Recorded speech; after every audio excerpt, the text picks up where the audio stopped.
Hi there everybody, welcome back to Cadey Tries.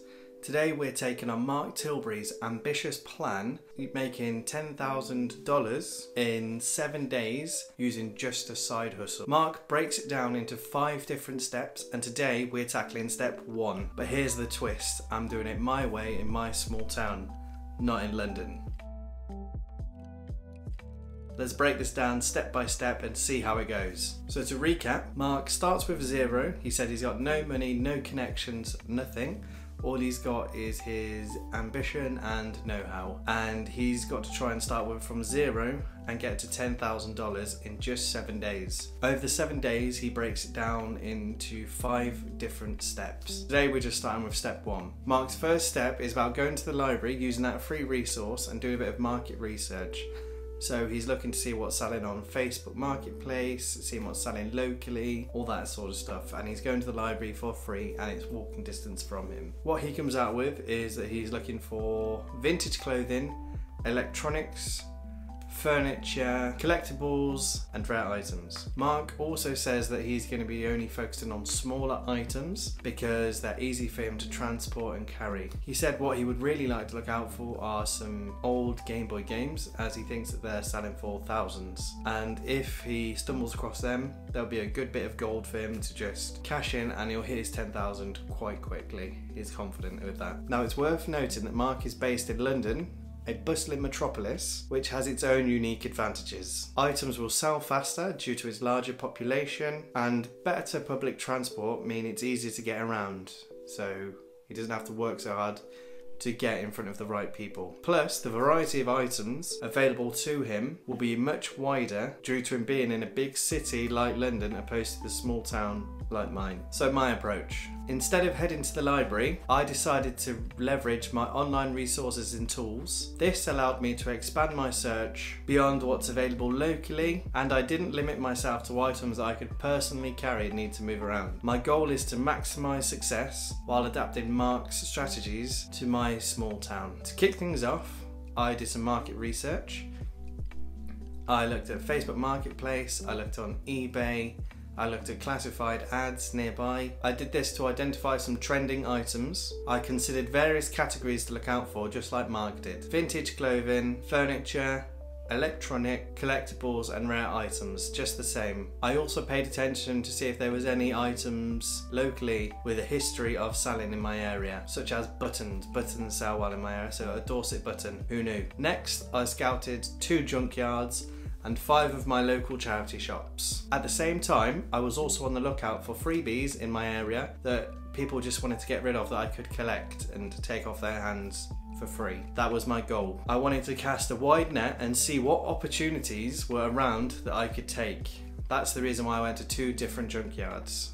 During the week we had a trip to the hospital that we needed to go to, so I also tapped into that junkyard there. Now, here's where things got interesting. When I was at one junkyard, there were some bicycles there, some push bikes. I thought they would be a good pick because I thought I'd be able to take them on, put them in the back of my car, sell them on Facebook Marketplace locally, nice and cheap. There's never many bikes for sale in my area, but people seem to want them quite often. But that's when I come across the first hurdle. Unlike in Mark's video, when I went to the tip, I couldn't just take things for free. One of the workers there did inform me that I would have to pay for things that I wanted to take away. I assumed for charity, but he didn't actually say. Wasn't the most customer orientated, but he doesn't work in a shop, so that's fine. With that being said, I thought, were they really worth the risk? Because they were about £10 each and they take up a lot of room, and I wasn't guaranteed to sell them the same day, and I couldn't get my wife basically to give me permission to take a gamble on these bikes and hopefully sell them, and as well as have them lying around the house,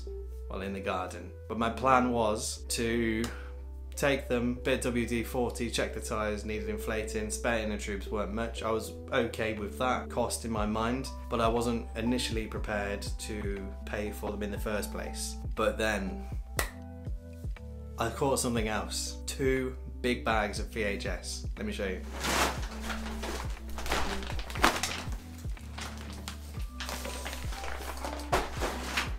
They are massive, heavy, but significantly smaller than a bike. When looking over those bags, I saw there was a couple of Disney in there, and I felt like that would be a good choice. Now these 2 bags, both of them, were £3. So much cheaper than a bike. A lot of individual items all bundled together, already neatly in a bag. Solid bags as well. Bags for life and an IKEA bag. Love an IKEA bag. The tapes would be easy to store for the interim while I try and get rid of them. And I feel the risk is relatively low for £3. I'm just gambling £3, so I'm hoping. I also spotted some Disney in there, and I know that Disney has the potential to be sought after and collectible. So I decided to roll the dice on these tapes. Now, so Mark conservatively claims to make $170 on his first day, and that is accounting for his food and his accommodation in London. He thinks he could get a hostel for $10. When I looked, the cheapest I could see was only £15, but that's not important for the feel of his challenge. But it did seem to raise a red flag about how genuine this would be. With that being said, I still want to remain positive on this challenge and do my absolute utmost to stretch the rules in favour of the challenge to try and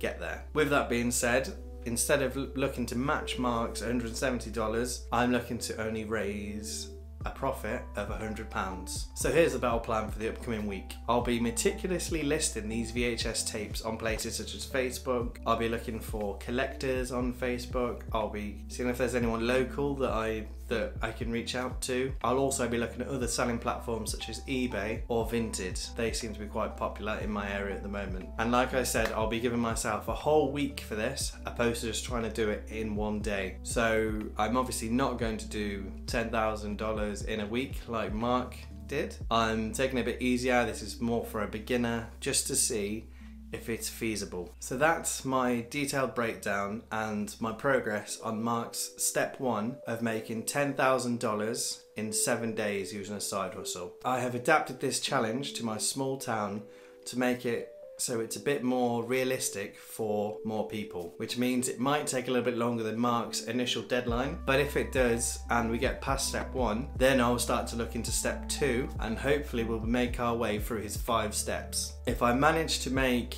£100 from the VHS, I will move on to step 2, and I'll also take you along the way as I get through them, and I will update you on the VHS situation. Hopefully it proves fruitful. I will be doing a haul video of the VHS. Please check my channel out to see that one. Make sure you subscribe and hit the notification bell to be notified as we move through and to get an update on this step 1. Make sure to subscribe and hit the notification bell to be notified along this journey. Thanks for joining me on this exciting adventure, and let's have our fingers crossed for step 2. Thanks for watching.